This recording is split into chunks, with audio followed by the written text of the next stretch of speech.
Hello Wargamers, it's me Callum from Tabletop Banter, and in today's video we are going to take a closer look at the Fellowship of the Treasure through the camera lens.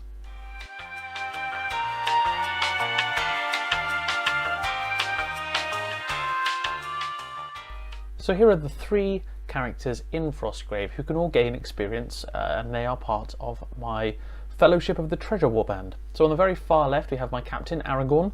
He is, like I previously mentioned in a video, a level 1 captain. He's got some pretty cool stuff that all stacks when it comes to dealing damage after a fight. So like a special two-handed weapon that's plus fight, plus damage or something. I can't quite remember now. But he's really quite good at in close combat, basically just deleting sort of the lower level characters. And that's kind of my plan with him, is to keep pushing on and getting kills and leveling him up basically, because I think he's pretty cool. And then obviously to his right we have Gandalf, the Elementalist Wizard, who is a level 16, so a little bit stronger than Aragorn. But yeah, so this is, like I said, this is just a showcase video, and if you want to watch any, or if you want to know more about the stats and the spells and stuff, if you go back to my previous Frostgrave video, I go through the list and the spells and all the buffs and such that they have gotten. But this is just my rough and ready. Took me about 6 to 8 hours to paint the whole Fellowship. Roughly, including the basing and everything, and I'm pretty pleased with how it came out. Like I said, rough and ready to go was sort of the order of the day here. Really simple with a cloak, actually. I thought I'd just mention it now because it's a slightly interesting grey. So what I did for my grey was I put in a tiny bit of blue into my dark grey and a light blue, just to give it that kind of bluey tinge, and then my dry brush was very much the same, just a drop of blue in with an ocean of grey, if you like, just to bring forth a little colour to make them less bland and to make them stand out from the base, which was originally the same grey. So you can see the slight difference there.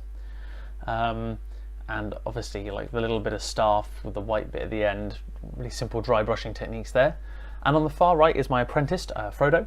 So he's obviously a little behind Gandalf in the way of learning things, but he's certainly helpful for building a wall and getting off elemental bolt and stuff. So these are the kind of characters I'm very attached to. Obviously, they are my three experienced gaining characters, and so I wanted to show them off first. You know, the sort of the big attraction to this warband, and the theme is in these three characters. So obviously we had a little look at these guys, so let's go and head on to the other human-styled characters. And here are the three sort of normal-sized characters. As you'll see later on, I've got some hobbits that are a little bit smaller. But going from left to right, we have my men-at-arms, Boromir. So he's obviously got the sword and the board, and yeah, Boromir the second, actually, as he did die in one of his second or third games. Would we expect much less? No, is the simple answer. And yeah, pretty pleased with how these guys came out. Going on, then we have Gimli, the treasure hunter.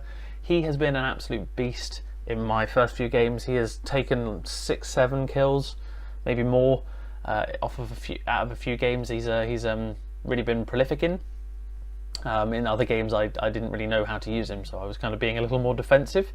So, and then finally on the right we have Legolas the second, because he also died in one of the games. But he's my ranger. He's been basically picking away at the odd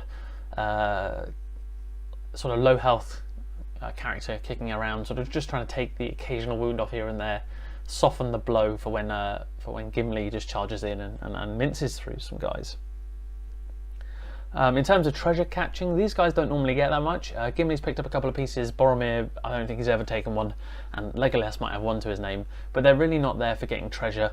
They are there to facilitate my other characters and sort of be a stall, effectively, so that the slightly cheaper units can get the treasure and bugger off. And speaking of those slightly cheaper units, we have the hobbits, and obviously Billy the pack mule at the back there. I'll start with him. He is actually a pack mule. I still got a couple of bits to finish for him, that's why his base hasn't been rimmed black and there's no snow on it. But I know obviously the pack mule isn't a genuine horse in the game, but with no characters left in the Fellowship, and Billy obviously feeling a little left out and sorry for himself, I decided to pick him up and use him. So he at the moment, what he tends to do is go in, pick up a treasure and bugger off again. The idea is he might carry some potions and stuff for my other characters, hence sort of the little potion sack on him and the little couple of daggers and spare weapons and stuff. He's sort of there to facilitate the rest of the warband. On the left and in the middle we have my two thieves, Pippin and Merry. So I mean that was kind of fitting in my opinion. They have been fantastic for getting treasure. Between them they've picked up one or two a game. Really been the utility, the hard-working guys who have been picking them up and taking them off the board straight away whenever I could. And lastly we have Samwise. Now I've played him as a javelineer because I have this image of him just throwing his saucepan around, but I haven't yet to use him for anything apart from picking up treasure and getting killed. So I'm probably going to change that, probably going to give him something a bit cooler. I don't know yet, to be honest with you. I just want to give him something so that he actually activates in a game and does something, as opposed to just waddles around. So that's it for the warband, and I do hope you've enjoyed this video.